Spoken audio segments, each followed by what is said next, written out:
I committed infidelity against my husband, and now I'm overwhelmed with remorse, rendering me unable to function. This grave error occurred just 2 days ago, and I immediately felt deep regret. It stands as the gravest mistake of my life, and I'm still struggling to come to terms with my actions. Allow me to provide some context about our situation. I am 37 years old, and my husband is 38.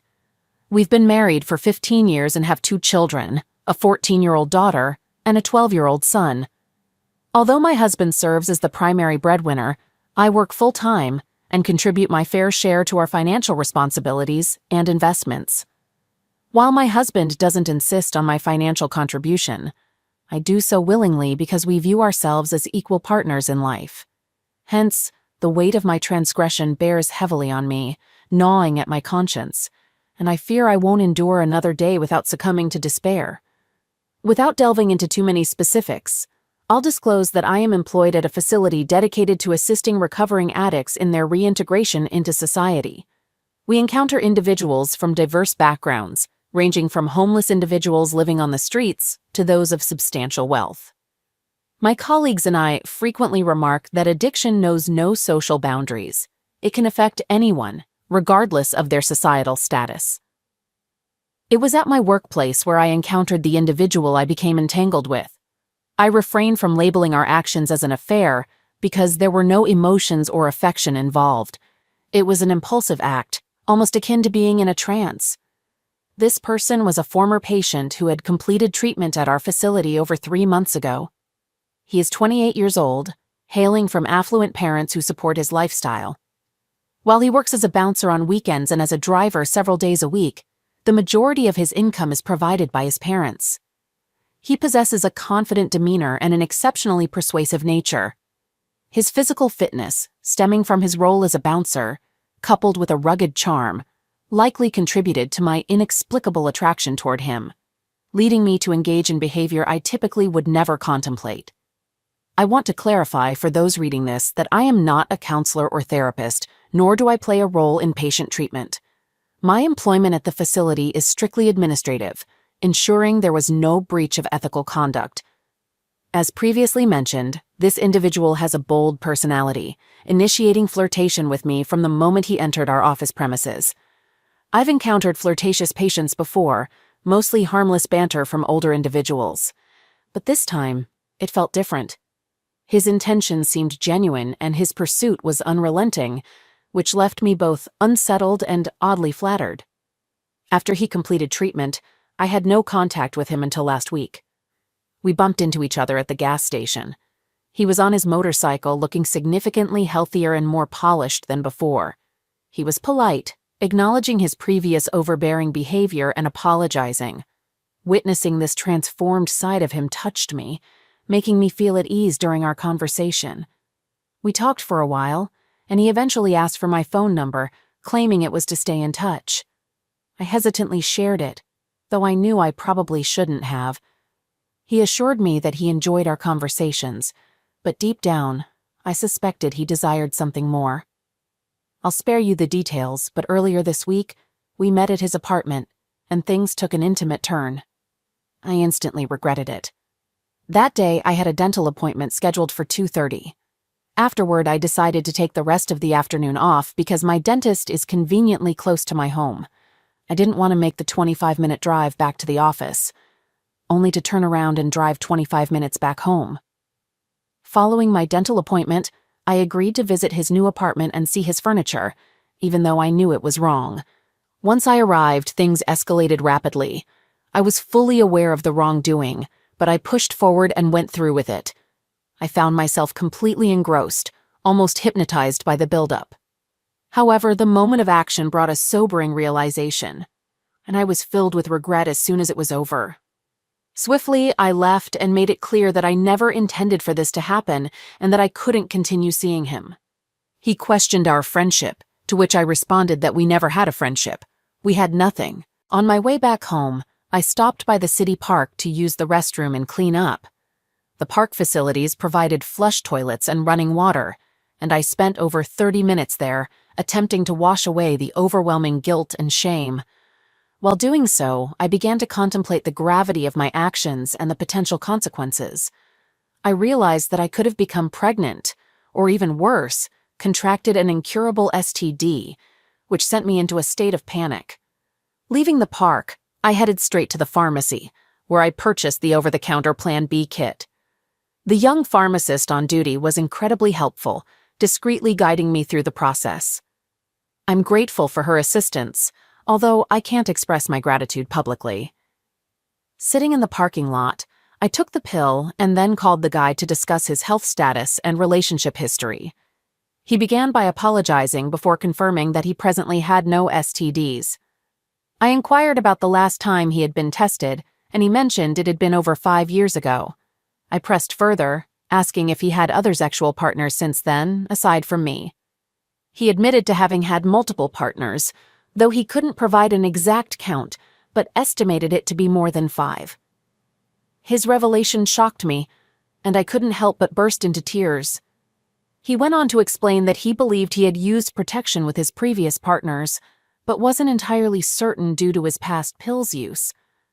When I asked why he hadn't used protection with me, he simply stated that it was because I hadn't requested it. Hearing this, I abruptly ended the call and blocked his number, then sat in my car, overcome with tears. Upon arriving home, I swiftly changed my clothes, tossing them into the washer, and proceeded to prepare dinner for my family. They were expected back around 7, as my daughter had a game, and my husband and son planned to attend.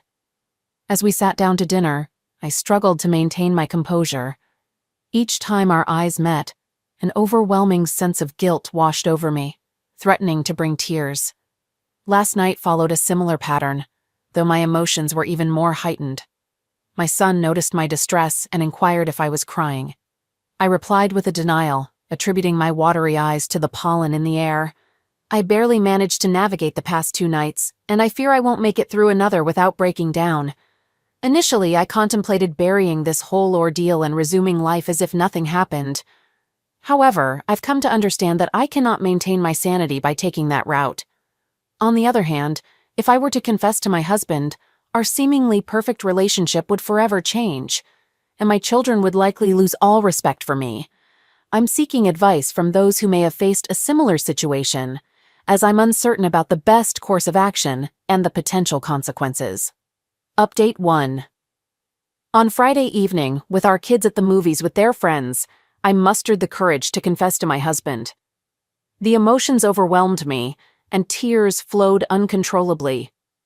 Surprisingly, my husband's response differed from what I had anticipated. While I knew my actions had left him heartbroken and devastated, he remained stoic, displaying very little emotion. Immediately after my confession, he rose from his seat and walked to the window, gazing outside for a prolonged moment. I kept apologizing and urging him to express his feelings, but he remained silent.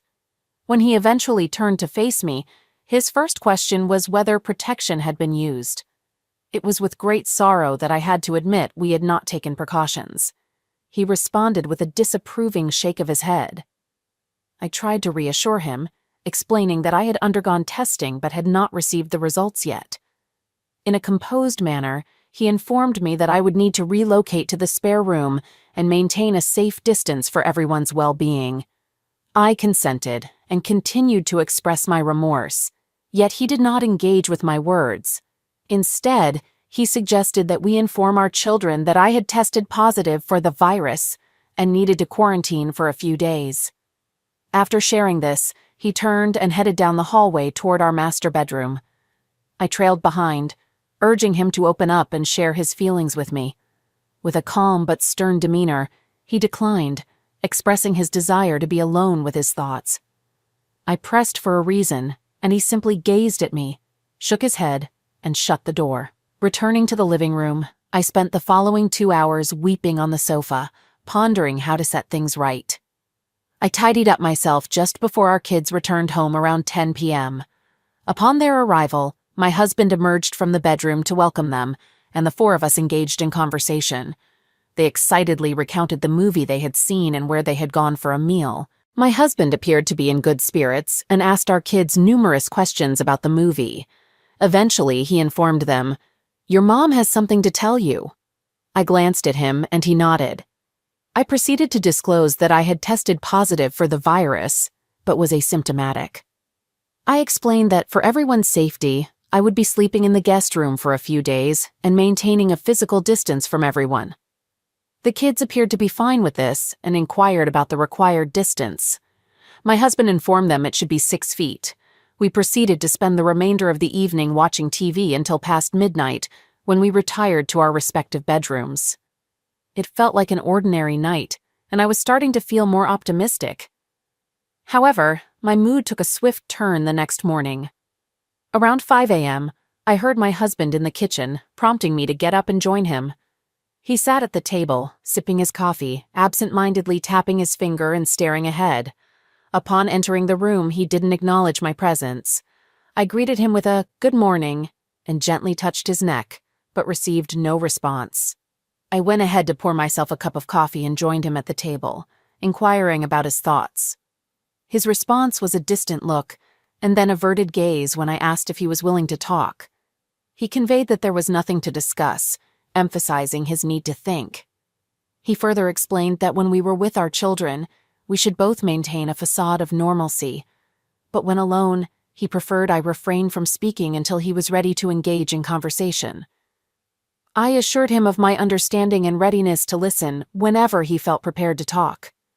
Though I consented to respect his need for space, his uncommunicative and emotionless response is causing me significant concern. Moreover, I'm left wondering about the nature of his thoughts that we cannot discuss openly. His reaction is quite unexpected, and it's leaving me deeply apprehensive. Has anyone else encountered such a response from their partner after betrayal? Update 2. I want to express my gratitude to everyone who responded to my previous update. Based on your feedback, I've respected my husband's request for space to process everything.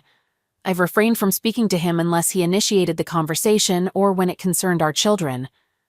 Things were progressing reasonably well, and then yesterday it appeared we had a significant breakthrough. It happened to be my son's 13th birthday, and he wished to celebrate at an amusement park. The 4 of us had an enjoyable time. My husband and I took turns partnering with our kids on various rides, including all the roller coasters, some of them multiple times. Toward the end of the day, my husband and I even went on rides together and had a great time. It felt reminiscent of our initial days together. That evening, we all dined at my son's favorite restaurant, enjoying a wonderful dinner and surprising him with an ice cream cake. It was an exceptional day.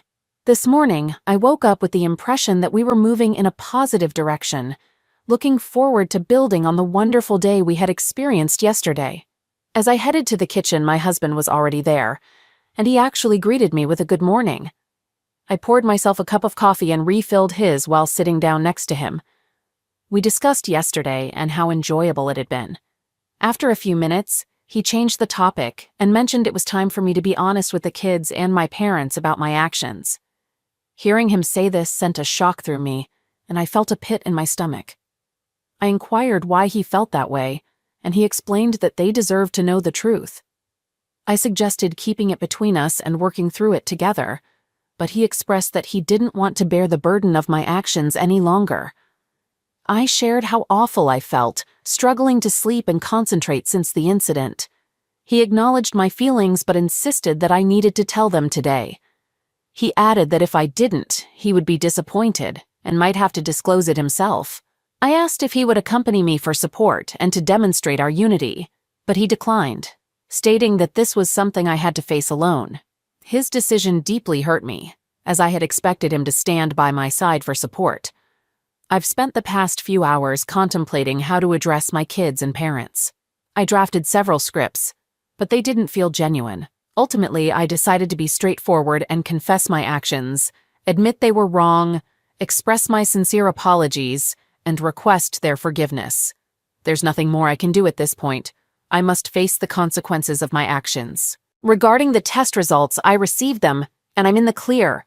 This was a significant relief. However, the clinic advised a retest in 30 days as a precaution due to the proximity of the initial test to the potential exposure.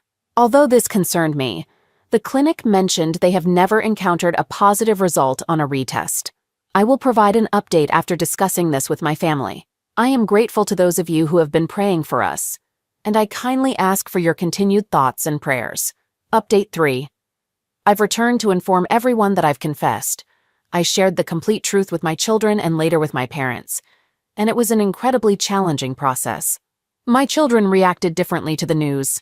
While both were shocked, my daughter responded with anger, whereas my son expressed deep concern. My daughter even demanded to know the guy's identity to seek revenge, but I refused to disclose it, assuring her I'd never see him again. Both children are very worried about their father and have united in support of him, making it clear they stand by his side. My parents' reaction was one of profound disappointment and shock. They too have rallied around my husband and have only spoken to me once by phone since I told them. In the meantime, they've conversed with my husband at least half a dozen times. I'm pleased they're all supporting him during this time, as he's a wonderful man who deserves it.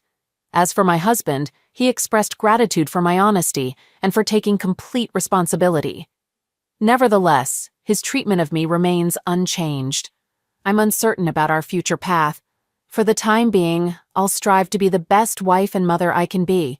I take pleasure in performing small acts of kindness for my family, particularly in the kitchen through cooking and baking. Our mealtimes have become precious moments for family bonding, and I hold them dear. I appreciate all the support I've received from those who have stood by me during this challenging journey. Update 4. As I mentioned in my previous update, I had opened up to my entire family, hoping that my husband and I could begin the journey toward healing our relationship. However, things took an unexpected turn 2 Saturdays ago when my husband sat me down and expressed his desire for a divorce. He conveyed that despite his efforts to move beyond my actions, he found it impossible to do so. He revealed that since learning about my transgressions, he had been under constant mental strain, which had now begun to manifest as a serious impact on his physical well-being. He disclosed that earlier in the week, he had visited the doctor, and his blood pressure had reached dangerously high levels, resulting in the need for medication. I felt deep concern and regret for the pain and suffering I had caused him. Furthermore, I was disheartened by the fact that he hadn't confided in me about his health struggles until that moment. It became evident to me at that juncture that his trust in me had been shattered, and our marriage had come to an end. Tears streamed down my face as I assured him that I would comply with whatever he decided, as I couldn't bear to inflict any more pain upon him than I already had. He expressed his desire for an amicable divorce, emphasizing the importance of fairness and prioritizing our children. I assured him of my commitment to that, yet at the same time, I made it clear that I would persist in my efforts to salvage our marriage.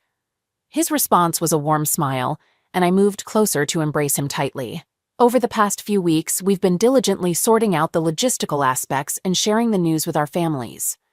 We broke the news to our kids, and while their initial reaction included tears and directed frustration at me for disrupting our family, my husband and I engaged in heartfelt conversations that eventually eased their concerns. By the end of our discussions, we all shared comforting embraces, navigating through the emotional journey together. However, our parents have had a different response. Both sets of parents are deeply upset and fervently advocate for us to remain together. Our mothers in particular have been urging my husband to reconsider and explore therapy as a potential solution. Regrettably, he firmly declined, asserting that he bears no culpability and does not require therapy. The situation escalated to the point where I needed to step in and request that they respect our space and allow us to address this matter independently. This is our current situation, and it may not be the desired outcome, but perhaps it aligns with what I deserve.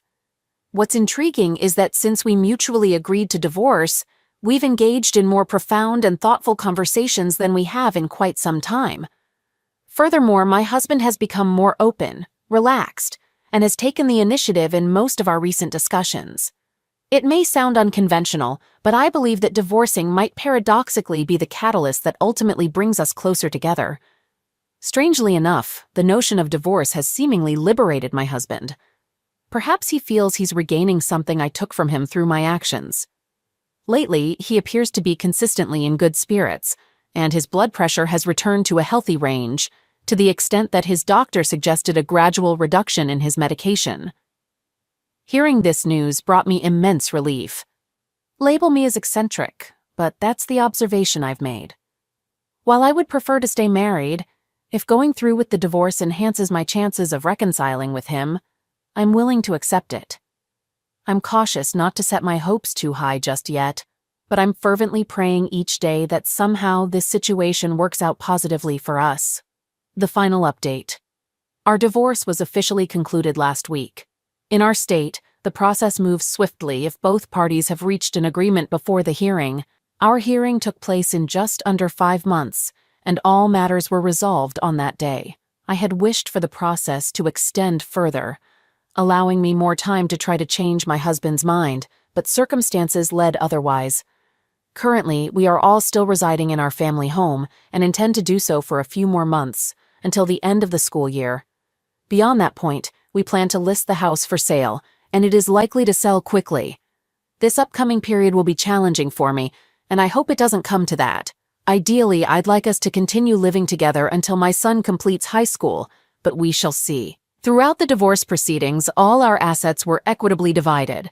I received a modest child support payment and 2 years of alimony, which will take effect once we sell the house and part ways. I'm optimistic that this might serve as an additional incentive for my husband to prolong our family's coexistence, though the ultimate decision rests with him. As mentioned in my previous update, our current relationship is harmonious, and we're getting along exceptionally well. It's as if we're still in a marital bond, except for the missing intimacy which I deeply long for. We maintain a strong friendship and are excellent parents to our children. The 4 of us regularly share meals and engage in various family activities, but my husband and I no longer have private moments together.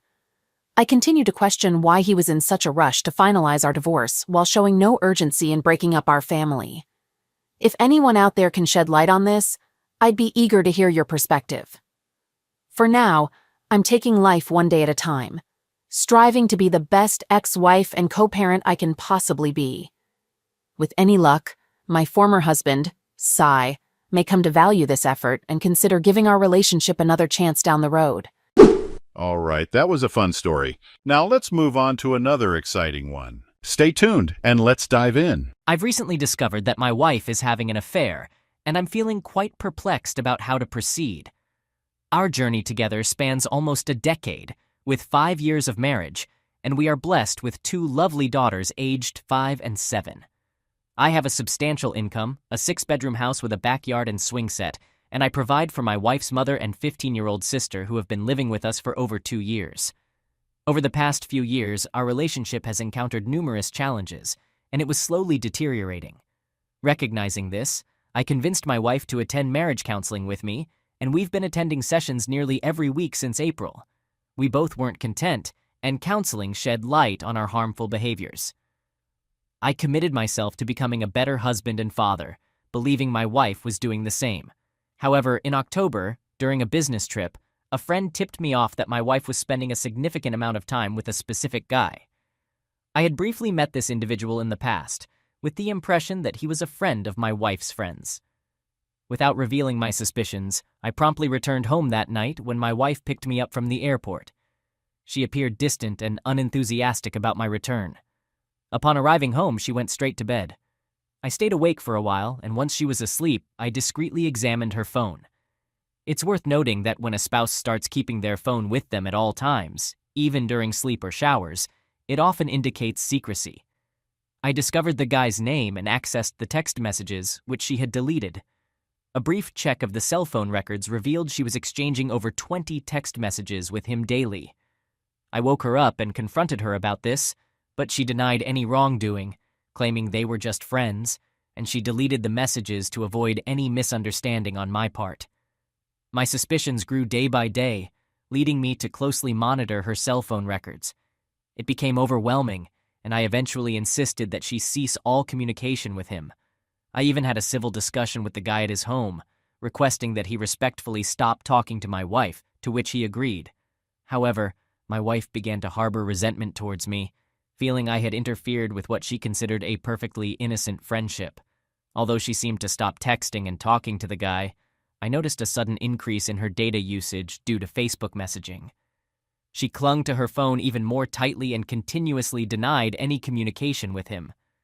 My paranoia grew, but I decided to put it aside and concentrate on becoming a better husband and father. I began listening more attentively, assisting more with the kids, actively participating in their daily activities, and reducing my stress about financial matters and minor issues. I took on household responsibilities like doing my own and the kids' laundry to contribute. Additionally, I made efforts to engage in her interests and passions, particularly her love for horses. I had previously bought her a horse, and I helped her search for a job in the equine industry to encourage her self-worth and social interaction. Today is January 15th, and we're out for a grand dinner to celebrate her brother's birthday. The gathering includes her cousins and friends, and we enjoy a delightful meal. After dinner, most of the group, including my wife, heads to the nearby bar. I hang back in the restaurant with one of her cousins when the manager approaches me, holding her phone and inquiring if I recognize it. To my surprise, it's my wife's phone, and I open her Facebook app to discover a series of messages between her and someone else. In these messages, she expresses deep affection for this person, conveying how much she loves and misses him.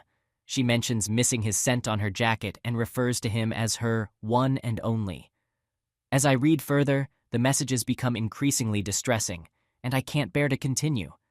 Her cousin reads them as well and shares my shock. Confronting her, I learn that she had developed feelings for this person but maintains that they never engaged in intimate activity, insisting they only kissed on 2 occasions. While I personally believe they didn't have closeness, I choose not to disclose this to her. She confesses that her involvement with him was a result of feeling neglected by me over the years. This revelation shatters my world, leaving me feeling betrayed, enraged, and foolish all at once. I don't desire a divorce, yet I also can't fathom remaining married to someone who no longer loves me. She expresses a desire to work through our issues, but I remain uncertain about my own desires. I sense that she yearns to find her own identity and prove her independence from me. Despite my love for her and the difficulty I have being angry, I believe that she may only truly appreciate what she has by facing the possibility of losing it, or at least some of it. My dilemma is whether to proceed. What course of action should I take? Update. Thank you for all the advice. It's been very helpful. I want to provide an update on the actions I've taken since all of this unfolded. I consulted with a lawyer, which was a valuable conversation. While staying with a friend, the lawyer emphasized that I should return home to avoid potential issues related to abandonment, which my state recognizes as a concern. So, I'm back home and currently residing in the basement. The lawyer also assessed my evidence and suggested I have a strong case to prove her adultery. Consequently, this may exempt me from paying alimony, though child support remains obligatory as it should. Importantly, he cautioned against any sexual involvement with her, as doing so might imply condoning the affair, jeopardizing my stance on her adultery. Interestingly, he mentioned that he advises his female clients in a similar situation to engage sexually with their husbands if they've been cheated on. I've taken steps to safeguard my assets. This includes opening a new checking account solely in my name and redirecting my direct deposit to this account. I've also canceled all our joint credit cards and implemented credit monitoring with fraud protection. Regarding her mother and sister, I consulted with a real estate agent last week, and I plan to list the house for sale next month. I've made it clear to them that they will need to find alternative housing arrangements after the house is sold. On another note, my wife has found a job working for her uncle's moving company, although it doesn't pay much. Hopefully, this experience will help her appreciate the value of a hard day's work. I believe her reaction stemmed from my decision to stop covering the costs of her horse's boarding and upkeep. Additionally, when I canceled her gas card, it was due to the expenses associated with her Lexus X470, which was quite costly to fill up, especially with the kids in mind. I'm doing my best to shield them from the fallout. I ensure there's no arguing or conflict in their presence, and I take good care of them. One positive aspect I've gained from this situation is the realization that it's not my fault, and I've been proactive in addressing the issues. Thank you. 8 months later, to sum it up, I've made significant progress. During this time, I've experienced a roller coaster of emotions, with highs and lows. I battled severe depression and found myself in a dark place. Getting out of bed and going to work was a struggle, and often, I couldn't bring myself to do it. I've been dealing with a lot of pain and anger, and that's an ongoing process. Initially, my instinct was to retaliate and make her face the consequences of her actions. We agreed on a monthly child support amount, which exceeded the legal requirement. I believed it was the right thing to do at the time. My lawyer prepared the settlement agreement, outlining what she could expect from me. Every month, she found a rental house about 45 minutes away from the city. It seemed like a suitable place for our daughters to live, with excellent schools in the vicinity. I understood that she couldn't afford a similar place closer to town, so I thought it was a good choice. Part of our agreement stipulated that a non-relative of the opposite sex couldn't spend the night while the children were present. She isn't allowed to have her boyfriend stay over when the kids are present, and the same rule applies to me. No overnight guests of the opposite sex while the kids are with me. Interestingly, this provision in the settlement agreement is quite common and aligns with our state's regulations. However, in the first week of her moving into our new place, before we could finalize the settlement agreement, she had her boyfriend spending several nights a week. To make matters worse, she attempted to have the kids lie about it to me, which greatly upset me. In response, I had my lawyer withdraw the settlement offer and informed her that the new arrangement meant I would provide her with nothing beyond the child support mandated by the state, not a penny more. It took her some time to realize the gravity of the situation, and now she's struggling to make ends meet. Don't get me wrong, the kids are well taken care of. I always ensure they have everything they need: food, clothing, toys, and more. But I handle the expenses directly, bypassing her. She still hasn't found a job, and while she claims to be searching, to be honest, I'm not concerned anymore. It's her problem to deal with now, not mine. I've made a positive change in my life by embracing CrossFit, completely transforming myself in the process. I'm now in the best shape of my life, feeling fantastic and filled with confidence. As for my personal life, I've met an amazing new woman, and I believe I'm drawn to her because she's the complete opposite of my ex. She's intelligent, highly accomplished, attractive, driven, and we share a great rapport.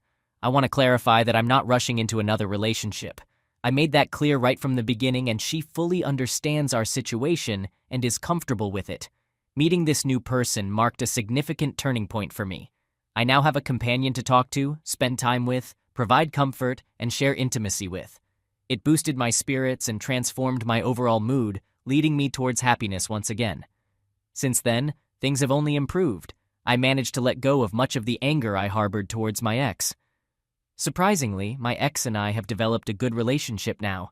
We communicate regularly and always prioritize our children. I may never forgive her for what she did to me, but she's the mother of my kids, so it's in everyone's best interest for us to get along. No, we won't reconcile. I can never trust her again. However, we can be friends and coexist. Some things will always be hard to move past, and the individual she cheated with is one of those things. As I've told her, I'll never accept him or even acknowledge his existence. It would be best, especially for him, if I never crossed paths with him again.